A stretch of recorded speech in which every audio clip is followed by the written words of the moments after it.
नमस्कार, मैं हूँ राजीव व्यास। वीएनएम टीवी की बुलेटिन में आपका स्वागत है। देश, दुनिया और शहर जिलों की खबरों से पहले आइए नजर डालते हैं वीएनएम हेडलाइंस पर।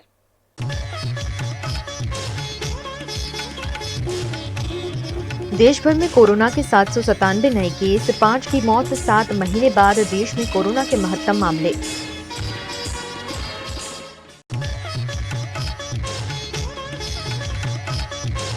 प्याज की निर्यात पर रोक के केंद्र सरकार के फैसले का विरोध। भावनगर में प्याज की अंतिम यात्रा।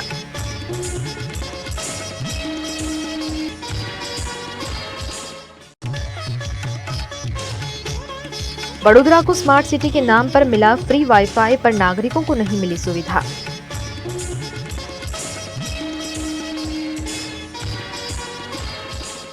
देश में फिर एक बार कोरोना बढ़ने लगा है। 7 महीने बाद देश में कोरोना के महत्तम मामले दर्ज हुए हैं। देश भर में 24 घंटे में 797 लोगों की कोरोना रिपोर्ट पॉजिटिव आई है। 798 मरीज ठीक हुए हैं और 5 की मौत हुई है। 7 महीने बाद कोरोना के इतने मामले दर्ज हुए हैं। इससे पहले 19 मई 2023 को 865 केस रिपोर्ट हुए हैं। इससे पहले 19 मई 2023 को 865 केस रिपोर्ट हुए थे। देश में कुल एक्टिव केस की संख्या 4091 हो गई है, यानी इन मरीजों का फिलहाल इलाज चल रहा है। इनमें से केरल में सबसे ज्यादा 2522, कर्नाटक में 568 और महाराष्ट्र में 369 संक्रमित हैं। वहीं कोरोना के नए JN1 वेरिएंट से संक्रमित मरीजों की संख्या 145 हो गई है। रिपोर्ट्स के मुताबिक इनमें से ज्यादातर मरीज होम आइसोलेशन में हैं और हॉस्पिटलाइजेशन रेट में बढ़ोतरी नहीं हुई है। फरवरी 2020 में देश में पहला कोरोना पॉजिटिव पाया गया था। तब से अब तक देश में 4.50 करोड़ लोग इस वायरस से संक्रमित हो चुके हैं। 4.44 करोड़ ठीक हुए हैं, जबकि 5.33 लाख की मौत हुई है। गुजरात के भावनगर जिला के किसानों द्वारा अनोखा विरोध प्रदर्शन किया गया। केंद्र सरकार द्वारा प्याज के निर्यात पर रोक लगाई गई है, जिसके चलते भावनगर जिला में सौराष्ट्र के सबसे बड़े मार्केटिंग यार्ड महुआ और भावनगर यार्ड में निर्यात पर रोक के असर के चलते प्याज के दाम में लगातार गिरावट आ रही है, जिसके चलते घोघा तालुका, नेसवड़, उखला आदि गांव के लोगों द्वारा प्याज की अंतिम यात्रा निकालकर अनोखा विरोध प्रदर्शन किया गया।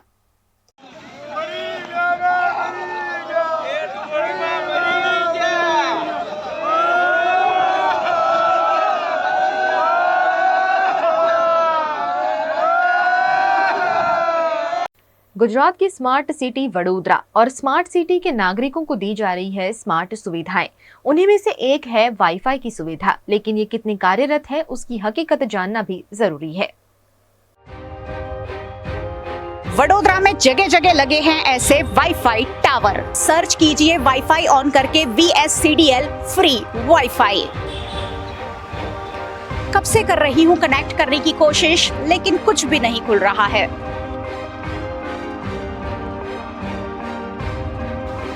आइए जानते हैं वडोदरा के वाईफाई पोल की हकीकत। 2017 में गुजरात के वडोदरा शहर के नागरिकों को मिली थी एक अनोखी भेंट, और वो थी पब्लिक वाईफाई।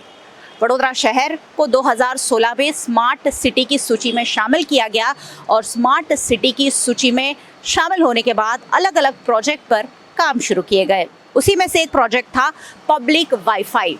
डिजिटल इंडिया और स्मार्ट वाईफाई की भेंट वडोदरा शहर के लोगों को देने के लिए 200 करोड़ रुपए का प्रोजेक्ट रखा गया, और वडोदरा शहर में जगह जगह 450 पोल लगाने की योजना बनाई गई।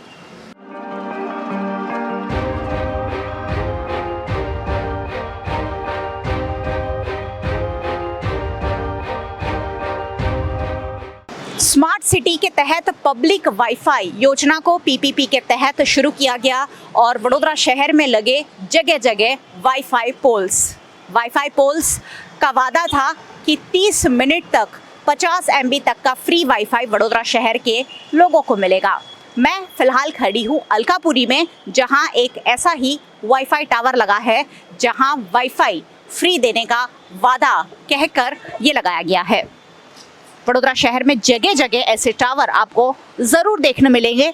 शायद आपको ये जानकारी हो कि ना भी हो कि ये टावर आखिरकार है किसके, लेकिन मैं आपको बता दूं कि ये टावर है फ्री वाईफाई के लिए।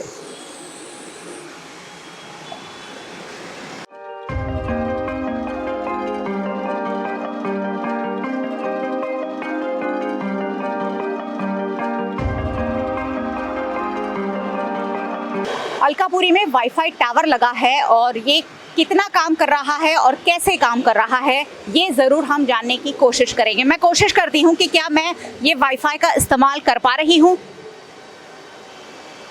अपने मोबाइल फ़ोन में मैं वाईफाई ऑन करती हूँ और कोशिश कर रही हूँ कि मुझे इस फ्री पब्लिक कॉरपोरेशन द्वारा स्मार्ट सिटी के अंतर्गत लगाए गए वाईफाई का लाभ मिल जाए। वैसे कुछ भी डिटेक्ट नहीं हो पा रहा है या फिर शायद मुझे यही नहीं पता है कि मैं इसका इस्तेमाल करूं कैसे। शायद वडोदरा शहर के नागरिकों को भी ये नहीं पता है कि वाईफाई का इस्तेमाल करना कैसे है और इसीलिए शायद वाईफाई का इस्तेमाल वो ना भी कर पाते हो या कर पाते हो। वडोदरा शहर के नागरिकों से ही जानेंगे कि आखिरकार ये वाईफाई उनके लिए कितने फायदेमंद साबित हुए हैं।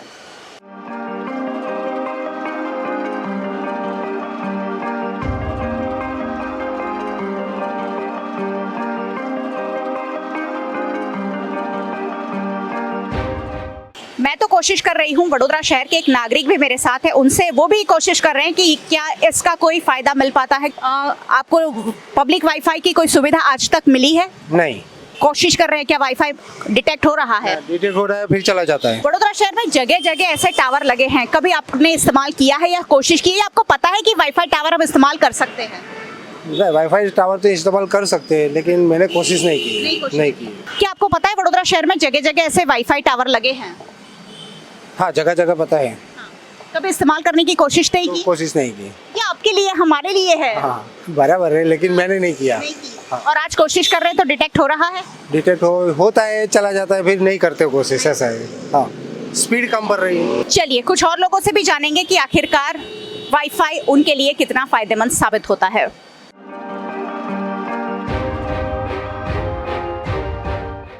अब मैं खड़ी हूँ वडोदरा के सयाजीगंज इलाके में। यहाँ भी वडोदरा शहर के नागरिकों को सुविधा देने के लिए लगाया गया है फ्री वाईफाई का पोल।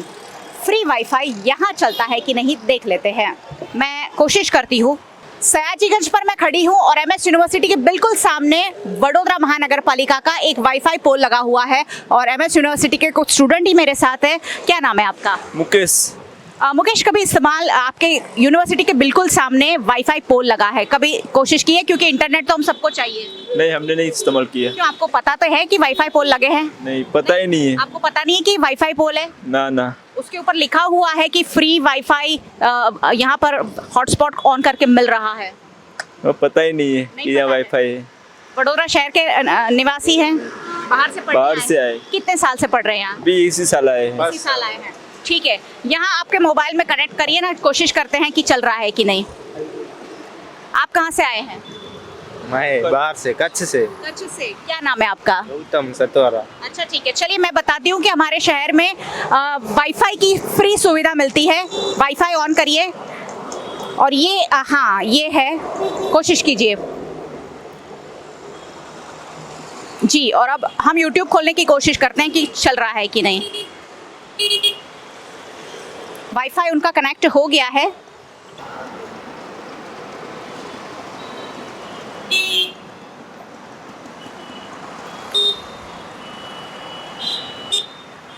वाईफाई कनेक्ट तो हो गया है लेकिन शायद बहुत अच्छी स्पीड नहीं है, ऐसा लग रहा है ना मुकेश? हाँ। दिखाइए यहाँ वडोदरा महानगर पालिका का वाईफाई कनेक्ट तो हो गया है लेकिन गोल गोल चक्कर घूम रहे, यानी कहीं ना कहीं जो स्पीड है बेसिक वो कम पड़ रही है।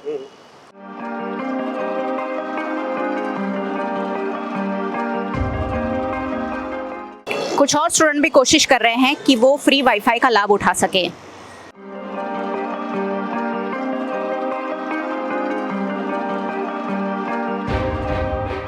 आप कहाँ से आए हैं? वाघोड़िया रोड। यहाँ पढ़ते हैं एमएस यूनिवर्सिटी में? यस। पता है आपको कि ऐसा वाईफाई पोल लगा हुआ है? नो। अच्छा, अभी पता चल गया, अब इस्तेमाल करिए। पर ये खुल रहा है क्या यूट्यूब? नहीं खुल रहा। ना गौतम का चल रहा है, ना संदीप का चल रहा है, ना मुकेश का चल रहा है, ना मेरा चल रहा है। ये वाईफाई किसके लिए चल रहा है उस पर एक बड़ा सवालिया निशान है। सुविधा तो अच्छी है लेकिन काम नहीं कर रही है, ये एक बड़ी समस्या है। तो कुछ ऐसी ही है वडोदरा के स्मार्ट सिटी के नाम पर बनाए गए वाईफाई पोल की हकीकत।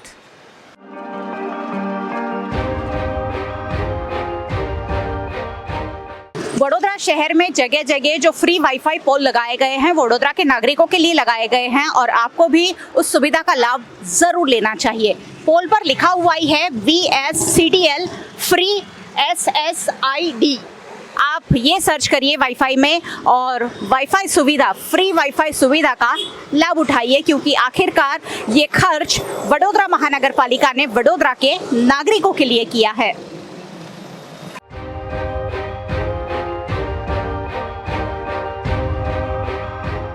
बात है वडोदरा शहर के नागरिकों को फ्री वाईफाई की सुविधा देने की। सुविधा बहुत उम्दा है। 2016 में स्मार्ट सिटी में ये वडोदरा शहर शामिल हुआ। 2017 से काम शुरू हुए और 2017 में ही 14 अगस्त को खुद गुजरात राज्य के मुख्यमंत्री, तत्कालीन मुख्यमंत्री विजय रूपाणी ने इसका उद्घाटन किया था और जल्द से जल्द 450 पोल लगाने की बात थी। 450 तो अब तक नहीं लगा पाए हैं, लेकिन जितने लगे हैं क्या उतने कार्यरत है कि नहीं, उसकी हम पड़ताल कर रहे हैं। अब मैं खड़ी हूँ काला घोड़ा पर पंचमुखी हनुमान मंदिर के सामने, जहां भी वडोदरा महानगर पालिका द्वारा फ्री वाईफाई की सुविधा देने की कोशिश की गई है।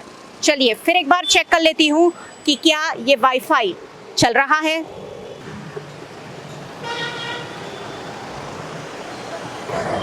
वैसे यहाँ लिखा हुआ है please select VSCDL free SSID और जैसे ही मैं वाईफाई ऑन करती हूँ VSCDL फ्री वाईफाई लिखा हुआ आ भी जाता है, यानी यहाँ भी वाईफाई कनेक्ट तो हो रहा है। अब देखने वाली बात है कि ये वाईफाई इस्तेमाल कितना हो पाता है।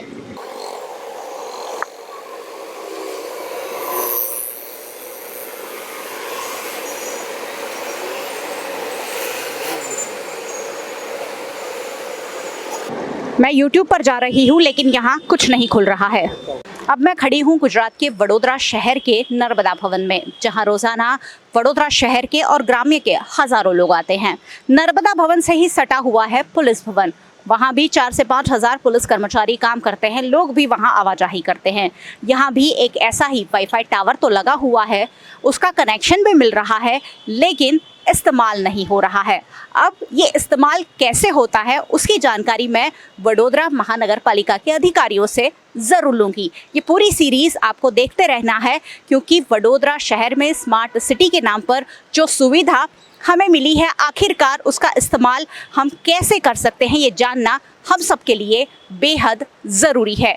कल ही इसकी एक और सीरीज़ VNM TV पर आपको देखने मिलेगी और इसके लिए VNM TV को सब्सक्राइब कर लीजिए, बेल आइकन प्रेस कर दीजिए YouTube पर, ताकि VNM का हर अपडेट आप तक सबसे पहले पहुंच सके। देखते रहिए VNM।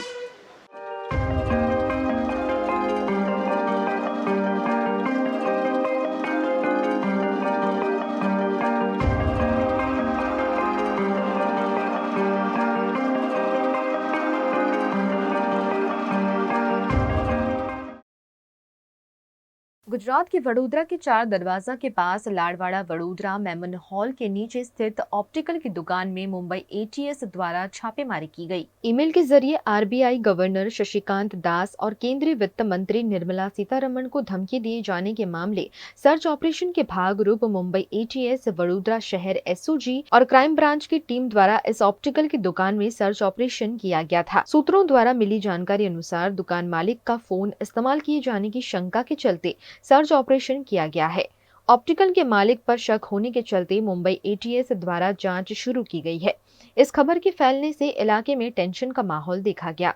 देश भर में इन दिनों अयोध्या के राम मंदिर की चर्चा है, लेकिन राम मंदिर में राम जी की कौन सी प्रतिमा स्थापित होगी इसका निर्णय नहीं हो पाया है। अयोध्या में राम मंदिर के गर्भगृह में स्थापित होने वाली रामलला की प्रतिमा पर आज यानी शुक्रवार को अंतिम फैसला नहीं हो पाया है। श्री राम जन्मभूमि तीर्थ क्षेत्र ट्रस्ट के सभी सदस्यों ने 3 मूर्तियों पर अपना मत लिखित रूप से महासचिव चंपत राय को दे दिया है।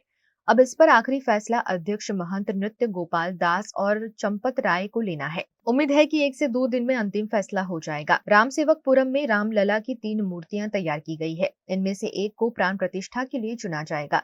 प्रधानमंत्री नरेंद्र मोदी 22 जनवरी को रामलला की प्राण प्रतिष्ठा के दौरान मौजूद रहेंगे। मंदिर ट्रस्ट की बैठक का शुक्रवार को दूसरा दिन था। सुबह शुरू हुई बैठक दोपहर 1 बजे तक मंदिर परिसर में चली।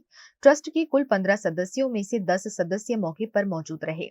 बाकी ट्रस्ट अध्यक्ष महंत नृत्य गोपाल दास के पराशरण समेत 5 सदस्य ऑनलाइन जुड़े। ट्रस्ट के कोषाध्यक्ष गोविंद देवगिरी ने बताया, मूर्ति के चयन का काम पूरा नहीं हुआ है। सबने अपना अपना मत लिखित तौर पर दे दिया है। बैठक के दौरान सभी सदस्य मंदिर परिसर से 3 किलोमीटर दूर राम सेवकपुरम गए। वहां 3 मूर्तिकारों की बनाई गई मूर्तियों को मेज पर रखा गया। करीब आधे घंटे तक सभी सदस्यों ने मूर्तियों को बारीकी से देखा।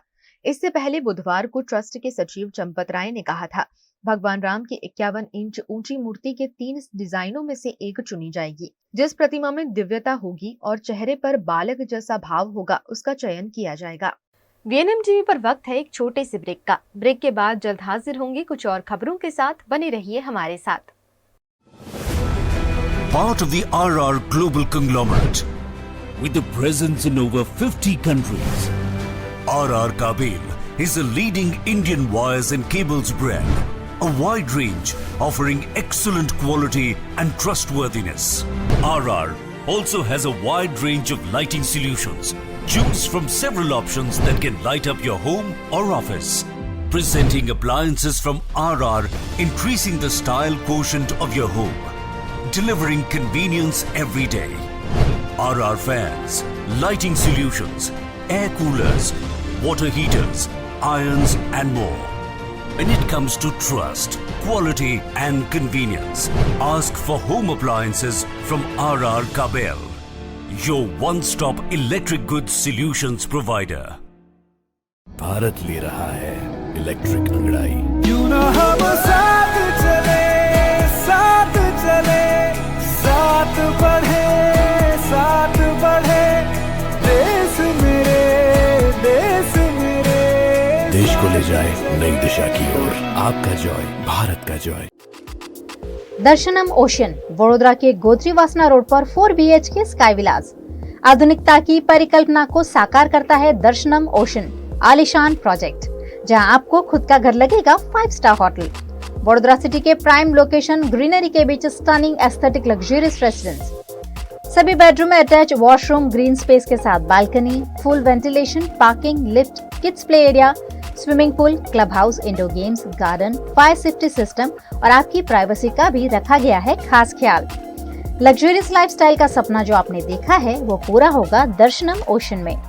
आज ही विजिट करें दर्शनम ocean behind Gotri police station, Gotri वासना रोड, वडोदरा। राष्ट्रीय कार्यकारिणी की बैठक में फैसला लेते हुए नीतीश कुमार को जनता दल यूनाइटेड का अध्यक्ष चुन लिया गया है। दिल्ली में शुक्रवार को जेडीयू की राष्ट्रीय कार्यकारिणी की बैठक में पार्टी के राष्ट्रीय अध्यक्ष लल्लन सिंह ने पद से इस्तीफा दे दिया है। उन्होंने कहा कि लोकसभा चुनाव में सक्रियता को देखते हुए मैंने ये फैसला लिया है। लल्लन ने ही नीतीश कुमार को जनता दल यूनाइटेड का नया अध्यक्ष बनाने का प्रस्ताव रखा, जिसे सर्वसम्मति से पास कर दिया गया। इसकी औपचारिक घोषणा होना बाकी है। शाम 4 बजे राष्ट्रीय परिषद की बैठक में नीतीश के नाम का ऐलान हो सकता है। नीतीश दूसरी बार पार्टी के अध्यक्ष बने हैं। ये जानकारी जेडीयू के राष्ट्रीय महासचिव दसई चौधरी ने दी। उन्होंने बताया, पार्टी के सभी नेताओं की राय थी कि प्रमुख चेहरा होने के नाते 2024 के लोकसभा चुनाव से पहले नीतीश को संगठन की कमान संभालनी चाहिए। बता दें कि 21 जुलाई 2021 में लल्लन सिंह को जेडीयू का राष्ट्रीय अध्यक्ष बनाया गया था। राष्ट्रीय अध्यक्ष का कार्यकाल 2 साल का होता है। लल्लन सिंह अपना कार्यकाल पूरा कर चुके हैं।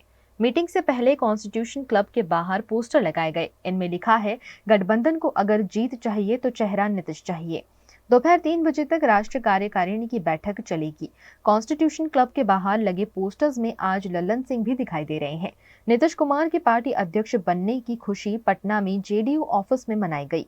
ऑफिस के बाहर नेताओं ने एक दूसरे को गुलाल लगाकर बधाई दी। पार्टी नेताओं ने नीतीश कुमार को जन जन का नेता बताते हुए मिठाइयां बांटी। गुजरात के वडोदरा में 26 वर्षीय युवक के कोरोना पॉजिटिव होने की खबर सामने आई है। 22 दिसंबर को वडोदरा के युवक को सर्दी खांसी जैसे लक्षण होने पर 7 दिन तक होम आइसोलेशन में रखा गया था। टेस्ट किए जाने पर युवक के कोरोना रिपोर्ट पॉजिटिव आए हैं। इसे JN1 का शंकास्पद केस माना जा रहा है। जीनोम सीक्वेंस सैंपल जांच के लिए गांधीनगर भेजे गए हैं। 26 वर्षीय युवक की ट्रैवल हिस्ट्री नहीं होने से प्रशासन ने चैन की सांस ली। वहीं गुजरात की बात करें तो गुजरात में कोरोना के नए वेरिएंट JN1 के केस की संख्या में बढ़ोतरी हुई है। ये संख्या 40 पर पहुंच गई है। पूरे गुजरात में पिछले 24 घंटे में कोरोना के नए 14 केस दर्ज किए गए हैं, जिसमें अहमदाबाद, राजकोट, गांधीनगर, दाहोद, गिर सोमनाथ, कच्छ, मोरबी और साबरकांठा शामिल हैं। सबसे अधिक अहमदाबाद में 47 केस दर्ज किए गए हैं। વડોદરા જિલ્લામાં ખાનગી લેબોરેટરી દ્વારા અમને કોવિડના પોઝિટિવ કેસની માહિતી મળી હતી, જેના આધારે અમારી હેલ્થ ટીમ દ્વારા તેઓની મુલાકાત લીધી હતી અને એમને તપાસ કરતા તેઓને ખાલી શરદી ખાંસી હતા અને રિપોર્ટ કરાવતા તેઓ કોવિડ પોઝિટિવ આવ્યા હતા અને ત્યારબાદ એમના કોન્ટેક્ટમાં આવનાર अन्य बीजा 15 થી 16 લોકોનું પણ સ્ક્રીનિંગ કરવામાં આવ્યું હતું, પણ એમને કોઈ પણ સાઇન સિમ્ટમ્સ જણાયા ન હતા. આ પેશન્ટની પણ કોઈ ટ્રાવેલ હિસ્ટ્રી બહાર હતી નહીં. અત્યારે હાલની પરિસ્થિતિ જોતા તમામ કોવિડ પોઝિટિવ કેસને આપણે ગાંધીનગર લેબોરેટરી માટે ફર્ધર જીનોમ સિક્વન્સને ટેસ્ટિંગ માટે મોકલવામાં આવે છે. તે રીતે આ પેશન્ટનું પણ સેમ્પલ ત્યાં મોકલવામાં આવેલ છે. गुजरात के वडोदरा का सबसे बड़ा एसएसजी अस्पताल अक्सर विवादों में रहता है। एसएसजी अस्पताल और विवादों का जैसे चोली दामन का साथ है। एसएसजी अस्पताल की कोई ना कोई घटना हम आए दिन सुनते ही रहते हैं। एसएसजी अस्पताल के इमरजेंसी वार्ड और इमरजेंसी वार्ड की दूसरी मंजिल पर आईसीयू के पास पिछले कई समय से पानी टपकने की समस्या के चलते यहाँ गंदगी का साम्राज्य देखने को मिल रहा है। पीने के पानी की मशीन के पास भी आपको गंदगी दिखाई दे जाएगी। रूम में इतनी गंदगी है कि वहाँ खड़ा रहना मुश्किल है। टॉयलेट, बाथरूम के बाहर लोगों ने पान मसाले की पीक से दीवारों को रंग दिया है। गंदगी के चलते बीमार व्यक्ति तो क्या, अच्छा भला इंसान भी यहाँ बीमार हो जाए। अस्पताल में परेशानियों की भरमार है और इन परेशानियों से कैसे निपटा जाए इसका पता नहीं। मध्य गुजरातनी सौथी मोटी सर सारजाव जनरल हॉस्पिटल है। आ हॉस्पिटल में गुजरातनी राज्यना बहार लोको पोताना सारवार माटे आवता होय छे, त्यारे आ तात्कालिक विभाग जे छे एनो बीजो माळ छे। आप जोशो 24 कलाक अहींया उपरथी पाणी टपक्या पर छे। रस्तामां लोकोने अवर जवर करवानी तकलीफ पड़े छे। क्यांक करंट उतरे तो जानનું પણ જોખમ છે। બીજી બાજુ જોવા જઈએ તો આગળના ભાગમાં પુષ્કળ પ્રમાણમાં ગંદકીનું સામ્રાજ્ય ફેલાયેલું છે। સંડાસ બાથરૂમની જગ્યા પણ એકદમ ગંદકી ફેલાયેલી છે। સાફ સફાઈ કરવામાં આવતી નથી તેવું અહીંયા સ્પષ્ટ દેખાઈ રહ્યું છે। સાથે એક રૂમ જોયો છે આપણે, એ રૂમમાં પણ અસંખ્ય પ્રકારની ગંદકી છે, એમાં પણ પાણી ટપકી રહ્યું છે। કહી શકાય કે એ આખા 6 માળની અંદર આ રીતના છેલ્લા રૂમો જે છે એ ગંદકીથી ખદબદી રહ્યા છે। વોટર કુલર જે પીવાનું પાણી છે એ પાણી પણ ત્યાં બંધ છે, કોઈ ચાલુ કરવામાં આવ્યું નથી। એટલે કે સર સારજાવ જનરલ હોસ્પિટલમાં લોકો ઈચ્છાઓ રાખીને આવતા છે, સારી સુવિધાઓ મળશે, ત્યારે સત્તાધીશોને અધિકારીઓ દ્વારા અહીંયા કોઈ પ્રકારનું ધ્યાન રાખવામાં નથી આવતું, જેના કારણે લોકોને અહીંયા મુશ્કેલીઓનો સામનો કરવો પડે છે। गुजरात के वडोदरा में विकास कार्यों को अनुमति देने के लिए कॉरपोरेशन की स्थायी समिति की बैठक का आयोजन किया गया। गुजरात के वडोदरा शहर में विकास कार्य वडोदरा महानगर पालिका द्वारा लगातार किया जा रहा है और स्थायी समिति में आज भी कुछ काम रखे गए हैं। कौन कौन से कामों को अनुमति मिली है उस पर स्थायी समिति के चेयरमैन डॉक्टर शीतल मिस्त्री जानकारी दे रहे हैं। सर, आज कौन कौन से कामों को स्थायी समिति में लिया गया है और कौन कौन से कामों को मंजूर किया गया है? आज स्थायी समिति की बैठक में कुल 25 काम लिए गए। 25 से 2500 काम को मंजूरी दी गई है। खास करके जो पानी के काम है, जैसे बापोद की टंकी है, वासना मकरपुरा जेडीसी टाँकी का जो O&M है वो 5 साल के लिए दिया गया है। सारे काम काफ़ी सस्ते हैं, 1% कम या 4% ऊपर से दिए गए। उसी तरह अटलादरा स्थित जो ड्रम मिक्स प्लांट है, वहाँ पैच वर्क के लिए 8,424 प्रति 8 घंटा की शिफ्ट से एक काम को 2 साल के लिए मंजूर किया गया। हर साल करीब 200 शिफ्ट चलेगी और 100 शिफ्ट एक्स्ट्रा भी हम चला सकते हैं। उसी तरह जो कैटल कैचिंग पॉलिसी है हमारी, उसकी सुविधा के लिए 17 से 18 फुट लंबे टेम्पो ट्रक लिए गए हैं। और जो मच्छरजन्य वाहकजन्य रोग बोलते हैं, जिसमें मलेरिया, डेंगू वगैरह आते हैं, उसके कंट्रोल के लिए ट्रक माउंटेड बड़े फॉगिंग मशीन लिए गए। प्रेस विभाग के द्वारा अलग अलग प्रकार की पेपर की खरीदी का जो टेंडर था उसको भी मंजूर किया गया है। हर्निस कल्चर पार्क पे LED टीवी और 150 LED लाइट जो अलग अलग तरह के स्कल्पचर है उसको हमेशा के लिए लाइटिंग करने के लिए वो काम को भी मंजूरी दी गई है। खास करके सिंध रोड और पोइचा की जो फ्रेंचवेल का O&M 5 साल का था उसको भी 10% ज़्यादा के रेट से मंजूरी दी गई है, ताकि पानी का पुरवठा अविरत बना रहे। वासना टाकी का भी O&M दिया गया है। अलग अलग ward number 16, ward number 19, ward number 4 और वार्ड नंबर 3 में नई पानी की नलिका का जो काम था उसको मंजूरी दी गई है। और वार्ड नंबर 4 और वार्ड नंबर 3 में जो पानी की नलिका का इजारा था उसमें नाणाकीय मर्यादा में इजाफा किया गया। खास करके पश्चिम जोन में वार्ड नंबर 10 में 2 वरसादी गटर के काम को मंजूरी दी गई है। खास करके SWC सर्कल से समन्वय वेस्टफील्ड होकर बाली चैनल तक की वरसादी गटर को मंजूरी दी गई है। उसी तरह से सिर्फ बंगलोस विधि पार्टी प्लॉट से राधा स्वामी आश्रम तक की वरसादी गटर को मंजूरी दी गई है। गुजरात के भुज के नागौर GIDC में मूंगफली के छिलकों का उपयोग कर वेस्ट में से बेस्ट बनाकर बायोकोल उद्योग चलाया जा रहा है। भुज के नागौर में कल्पेश सोरठिया द्वारा 3 एकड़ में फैक्ट्री की स्थापना कर मूंगफली, लकड़ी का भूसा और राई के छिलके का इस्तेमाल कर बायोकोल तैयार किया जा रहा है। कल्पेश द्वारा किसानों द्वारा फेंक दिए जाते छिलकों को एकत्रित कर मशीन में पीलिंग कर गोल आकार वाले बायोकोल यानी ठोस ईंधन में परिवर्तित किया जाता है। यह ईंधन फैक्ट्रीज में इस्तेमाल होता है। इस बायोकोल की खासियत यह है कि कोयले से यह हिट अधिक देता है, इससे प्रदूषण नहीं होता है, इसकी राख कम होती है और किसानों द्वारा फेंक दिए जाने वाले कचरे का सही इस्तेमाल हो रहा है, जिसके चलते बायोकोल की डिमांड बढ़ रही है। इस उद्योग से अनेक लोग रोजगार प्राप्त कर रहे हैं, जिसके चलते बायोकोल सही अर्थों में वेस्ट से बेस्ट बना है। बायोमेस ब्रिकेट जे छे ते एग्रो वेस्ट जेने कहेवाय के ખેડૂત જે ધાન કાઢ્યા પછી તેનું વેસ્ટ બચે છે તેમાંથી તેનો પાવડર ફોર્મમાં યુઝ બનાવી અને તેને ઘન સ્વરૂપે બ્રિકેટ બનાવીએ છીએ। બ્રિકેટનો મોસ્ટ ઓફલી યુઝ ફાર્માસ્યુટિકલ કંપનીઝ અને પાવર પ્લાન્ટ તથા કેમિકલ કંપનીઝમાં થાય છે, જેનું સીધું ફાયદો પર્યાવરણને થાય છે। જેનું એક કારણ છે કે જે કોલસા અને બીજા કેમિકલ થકી જે पर्यावरण ने नुकसान थाय छे तेना माटे आ बेस्ट ऑप्शन है कि कुदरती रीते जे रॉ मटेरियल आनु पैदा थाय छे ते एने घन स्वरूपे अमे कन्वर्ट करी कम्प्रेस करी अने ब्रिकेट बनाव्युं छे, जेनामां कार्बननुं प्रमाण अन्य पदार्थों करતાં घणुं बधुं ओछुं होय छे अने आनामां कोई जातनुं केमिकल के कोई जातना मटेरियल बीजुं यूज करवामां आवतुं नथी। आनामां पर्यावरणने फायदो थाय छे एनुं कारण छे कि आ एक एग्रोवेस्ट जे वस्तु छे ते जमीनमां उगती होय छे, मतलब कुदरती ज छे अने आनामां कोई जातना केमिकल के अन्य कोई पदार्थ एड करवामां आवतो नथी। VNM टीवी पर वक्त है एक छोटे से ब्रेक का। ब्रेक के बाद जल्द हाजिर होंगे कुछ और खबरों के साथ। बने रहिए हमारे साथ। नए वर्ष पर नई डायरी चाहिए तो युग धर्म है ना। हर कलर्स, डिजाइन्स और हर वर्क के लिए डायरीज का वाइड कलेक्शन। व्यापारी से लेकर बिजनेसमैन तक, स्टूडेंट से लेकर हाउसवाइफ तक, हर किसी के लिए उनकी जरूरतों के मुताबिक की डायरी। दुकानों से लेकर कॉर्पोरेट सेक्टर तक पसंद की जाती है युग धर्म की डायरीज। डायरीज के साथ साथ हर तरह की स्टेशनरी, फाइल्स, फोल्डर्स भी युग धर्म में अवेलेबल। वडोदरा के काला घोड़ा, गेंडा सर्कल, अकोटा, मकरपुरा GIDC, मांडवी और निजामपुरा में है युग धर्म के ब्रांचेस। युग धर्म स्टेशनरी 6 गार्डन व्यू कॉम्प्लेक्स, काला घोड़ा सर्कल, सयाजीगंज, वडोदरा। वडोदरा के शोर शराबे से दूर पंचवटी के लीजियर एली रेस्टोरेंट एंड बैंक्वेट में शुद्ध शाकाहारी खाने का लुत्फ उठाइए, क्योंकि यहाँ हर डिश है खास। इतना ही नहीं, यहाँ प्योर जैन फूड भी अवेलेबल। 50 से 350 लोगों की कैपेसिटी वाले वेल इंटीरियर बैंक्वेट हॉल के साथ रूम फैसिलिटी, ब्राइडल मेकअप और स्टेज डेकोरेशन की भी सुविधा।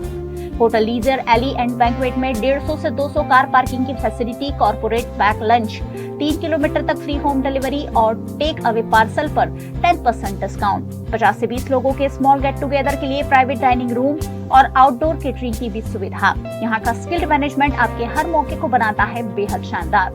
कोतरीगुड़ा सर्कल पर जल्द शुरू हो रहा है take away counter. Leisure alley restaurant and banquet, aura square, Panchavati road, Korba, Vadodara.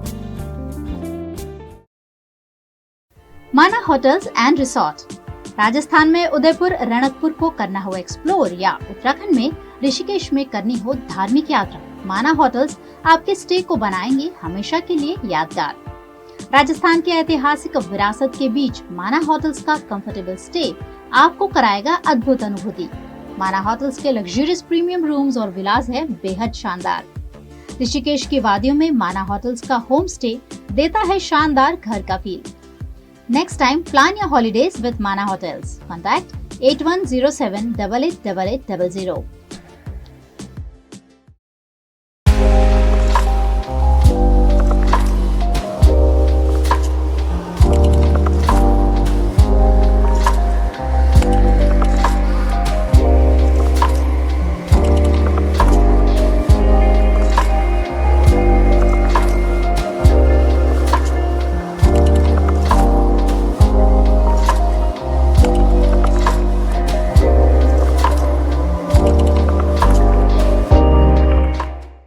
Gujarat के वडोदरा के अटलादरा में श्रीमद् भागवत कथा का आयोजन किया गया।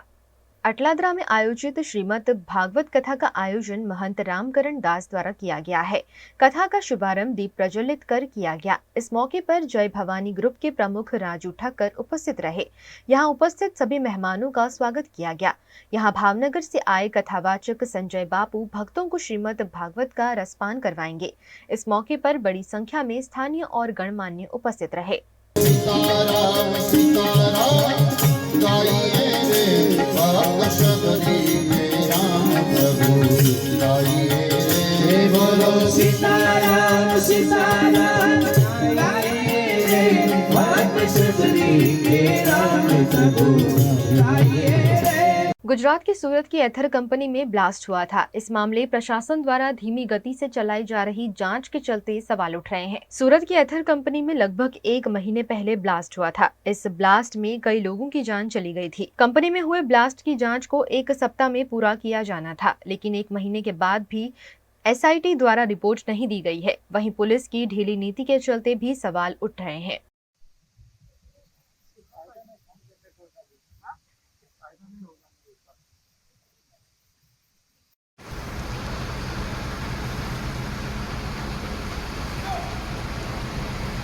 गुजरात के महिसागर के लुनावाड़ा में ठंड के चलते बड़ी मात्रा में कचरिया बनाया जा रहा है। अब गुजरात में भी ठंड बढ़ने लगी है और ठंड के मौसम में स्वास्थ्यवर्धक चीजों को खाया जाता है, जिसमें से कचरिया भी एक है। 21वीं सदी के टेक्नोलॉजी युग में भी घाणियों में बेल के द्वारा कचरिये की पिलाई की जाती है।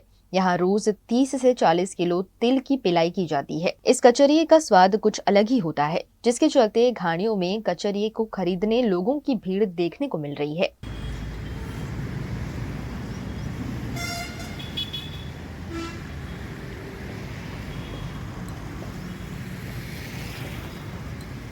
गुजरात के वडोदरा के डभोई में नर्मदा कैनाल के बार बार ओवरफ्लो होने से किसानों को परेशानियों का सामना करना पड़ रहा है। पिछले कई समय से डभोई के नडा से अंगूठन तरफ की नर्मदा कैनाल बार बार ओवरफ्लो होने से फर्तीकुई इलाके में किसानों को नुकसान उठाना पड़ रहा है। कैनाल में साफ सफाई के अभाव के चलते कैनाल ओवरफ्लो हो रही है। यह पानी किसानों के खेतों में भर जाता है, जिसके चलते किसानों की तुवेर और चने की फसल खराब हो रही है। हमारे आ फर्तीकुई सीमनी कैनल है, नड़ाथी अंगूठन ब्रांचनी मोटी कैनल है। छेल्ला 3 વર્ષથી કેનાલ ઉભરાય છે। અમે દર વખતે રજૂઆત કરવા જઈએ છીએ। આ મહિનામાં પણ 12મા મહિનામાં અને 11મા મહિનામાં પણ કેનાલ ઉભરાઈ। અમે અધિકારીઓને ટેલિફોનિક પર વાત કરી, રૂબરૂમાં પણ મળવા ગયા છે, પણ અધિકારીઓ આવતા નથી અને અમારું નિરાકરણ વારંવાર કેનાલ ઉભરાય છે અને કેનાલ છલકાય છે અને જમે પણ છે। કેનાલ આગળ ગેટ છે, સાફ સફાઈ કશી કરતા નથી। આ લોકો કોન્ટ્રાક્ટરોને કોમ સોંપી દે છે, પછી આગળ ભરવા આવતા નથી। એ લોકોને બારોબાર પૈસા ચૂકવી દે છે અને આગળ કેનાલ પર કોઈ જોવા આવતા નથી। અધિકારીઓ જાળી ચામડીના અધિકારીઓ પંખા નીચે બેસીને બધા નિર્ણયો લે છે, સ્થળ પર મુલાકાત લેતા નથી અને અમારા ખેડૂતોને વારંવાર નુકસાન થાય છે। આ વખતે અમારી તુવેરો બળી ગઈ, ત્યાર પછી ચણા પણ બળી ગયા અને હવે આ વરાપ થાય એવી છે નહીં, તો ભેંસો માટે કચરું પણ થાય એવું છે નહીં। આ કેનાલો વારંવાર ઉભરાયા કરે। બીજું એ સાફ સફાઈ થતી નથી અને પાકનું નુકસાન થાય છે। જવાબદારી આ મરી જાય, લોકો કેવા મરી જશે, પીહાઈ મરી જાય તો ઉત્પન્ન આવવાનું નથી। આ બીજું બીજા અધિકારીઓ સાહેબ જોવાય નહીં આવતા, કશું નહીં, પંખા નીચે બેસી રહ્યા, બીજું કશું કામ ના થાય। એટલે અમારે દોડ જ કરવાનું ને। તમે સાહેબ નોકર છો પણ તમે કામ કરો ને કેનાલ પર આવીને। અમારે તો બીજું કશું કહેવું નહીં, પણ ટૂંકમાં આટલું જ કહેવાનું અમારે કે તમે જુઓ, તપાસ કરો, બધું જુઓ। नया साल शुरू होने में अब चंद ही दिन बाकी रहे हैं, जिसके चलते वडोदरा शहर में पुलिस प्रशासन सतर्क हो गया है। 31 के आगमन के चलते वडोदरा शहर में पुलिस प्रशासन सतर्क हो गया है। कल रात एसओजी की टीम द्वारा अटलादरा चेक पोस्ट पर वाहन चेकिंग की गई। वहीं ब्रेथ एनालाइजर से नशा करने वाले व्यक्तियों की जाँच की गई। वहीं 31 के चलते पुलिस द्वारा की गई तैयारी को लेकर कमिश्नर कचहरी के कॉन्फ्रेंस हॉल में पुलिस कमिश्नर अनुपम सिंह गहलोत द्वारा प्रेस कॉन्फ्रेंस का आयोजन किया गया।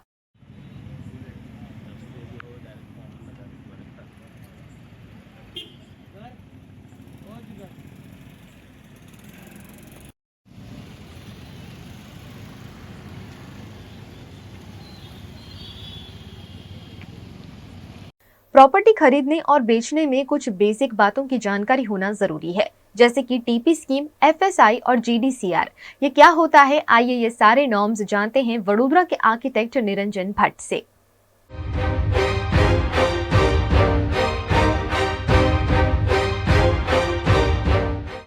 गुजरात का वडोदरा शहर वैसे तो अन्य महानगरों की तुलना में वडोदरा शहर का विकास थोड़ा सा कम हुआ है, लेकिन उसे तेजी देने की कोशिश जरूर की जा रही है।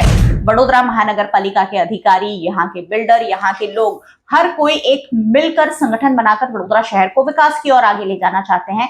लेकिन इस विकास में कई रोड़े भी आते हैं, कई तरह की दिक्कतें भी आती हैं और उस पर हम बात कर रहे हैं और ये कोशिश कर रहे हैं कि आखिरकार वडोदरा शहर के लोग थोड़े से जागरूक हो, थोड़े से अवेयर हो, ताकि उन्हें आगे चलकर आने वाले समय में दिक्कतें ना आए। जब भी कोई प्रॉपर्टी की बात आती है, टीपी स्कीम की बात बहुत ज्यादा चर्चा में होती है और आम नागरिकों को पता ही नहीं होता है कि टीपी है क्या, टीपी आखिरकार है क्या। उस पर आज मैं जानकारी लेने के लिए पहुंची हुई हूँ। आर्किटेक्चर एसोसिएशन के सदस्य हमारे साथ हैं, आर्किटेक्चर निरंजन भट्ट। निरंजन भाई, टीपी स्कीम, टीपी लोगों को ये वर्ड ही नहीं पता होता है, टीपी होता क्या है, थोड़ा सा बेसिक नॉलेज हमारे दर्शकों को हम दें। टीपी स्कीम यही है कि जो कोई भी शहर का डेवलपमेंट करना है तो टीपी स्कीम जरूरी है। और टीपी स्कीम में क्या होता है कि कोई भी एक क्षेत्रफल होता है, वो क्षेत्रफल का मैप उसको डेवलप किया जाता है कि टीपी में रोड, रास्ता, लाइट, पानी, ड्रेनेज का जो भी प्रोजेक्ट होता है और उसमें एजुकेशन के लिए प्लॉट रखा जाता है, कुछ सामान्य मानवों के लिए रेसिडेंशियल के लिए प्लॉट रखा जाता है, कॉमर्शियल प्लॉट रखा जाता है, गार्डन रखा जाता है। ऐसे बहुत सारे प्लॉट रख के उसमें 40% जो एरिया रहता है, पूरा जो एरिया रहता है उसमें 40% एरिया में कुछ एरिया रोड में जाता है, कुछ परसेंटेज ऐसे सामाजिक प्लॉट में जाता है। तो ये सब मिला के उसको टीपी स्कीम बोलते हैं। और ये टीपी स्कीम क्या होता है कि कोई भी अथॉरिटी उसका नोटिफिकेशन बाहर पड़ता है और नोटिफिकेशन में उसको पहले क्या ड्राफ्ट टीपी स्कीम बनती है और ड्राफ्ट टीपी स्कीम जब बनती है तब पूरे जो खेडूत रहते हैं, जो जमीन मालिक रहते हैं, वो जमीन मालिक की एक मीटिंग बुलाते हैं कि इसमें आपका 40% कट के आपका ये प्लॉट है या ये प्लॉट है, ऐसा रोड रास्ता मिला के ऐसा एक प्लानिंग होता है और ये दिखाते हैं और उसके बाद में सरकार में वो प्रोवाइड किया जाता है कि ड्राफ्ट टीपी स्कीम जब मंजूर होता है तो मंजूर होने के बाद फिर उसमें टीपीओ निमा जाता है।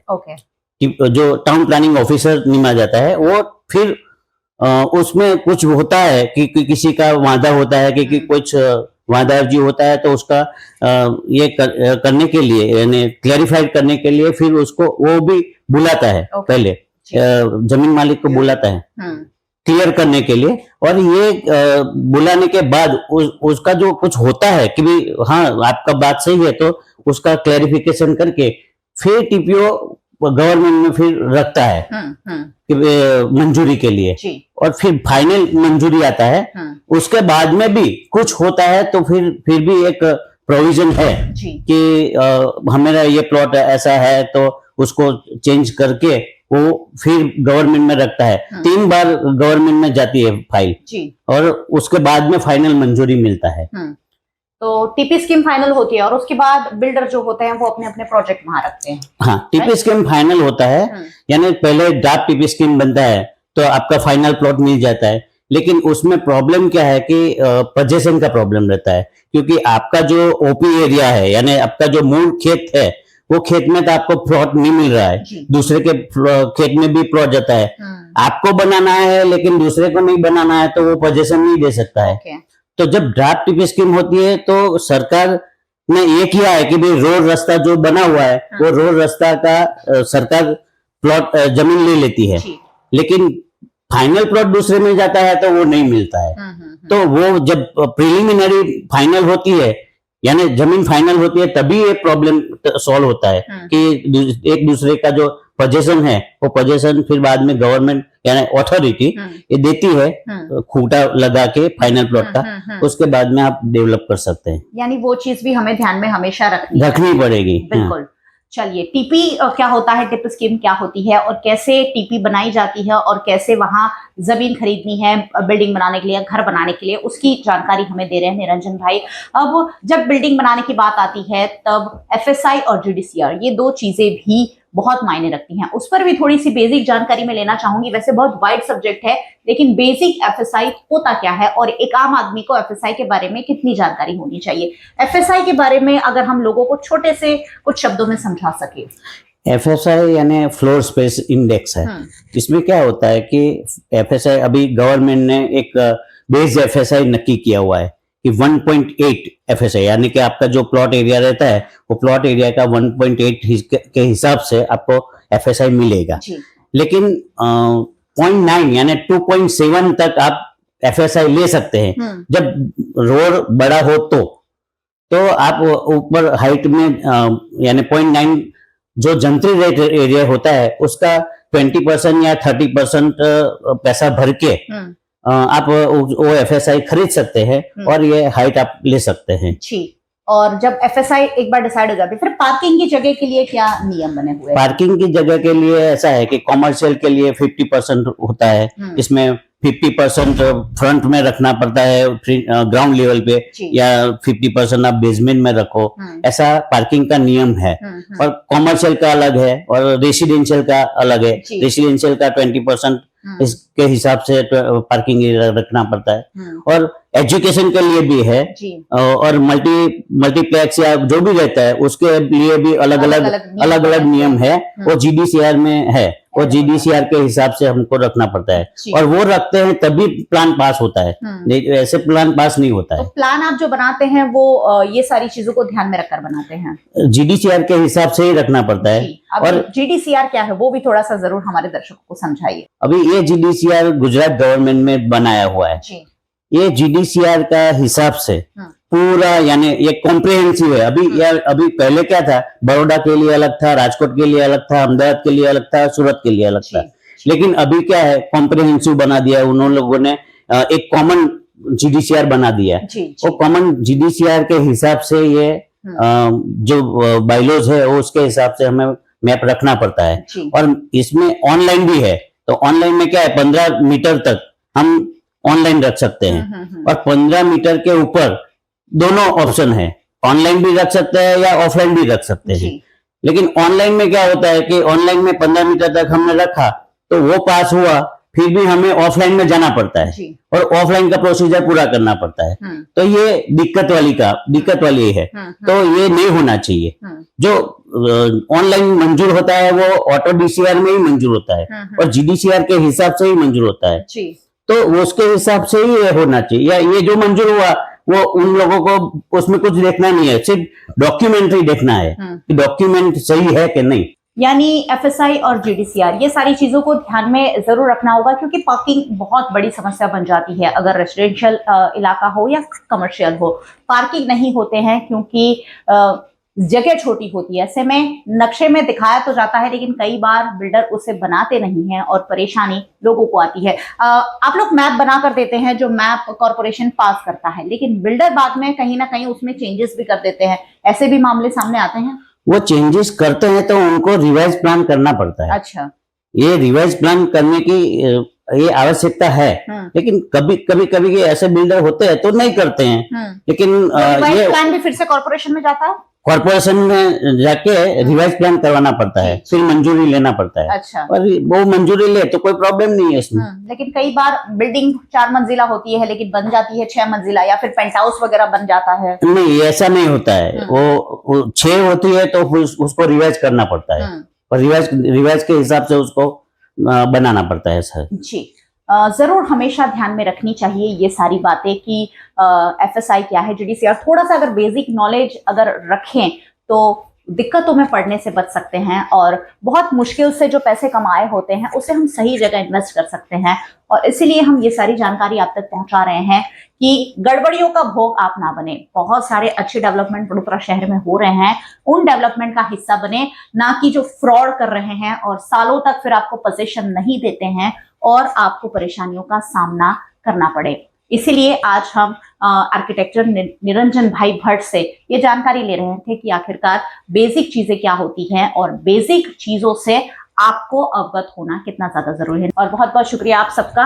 आप सबको हमेशा VNM देखते रहना है, क्योंकि VNM पर मैं रोज कहती हूँ कि वही बातें चर्चा में हम लेते हैं जो आपके लिए जानना जरूरी है। देखते रहिए VNM।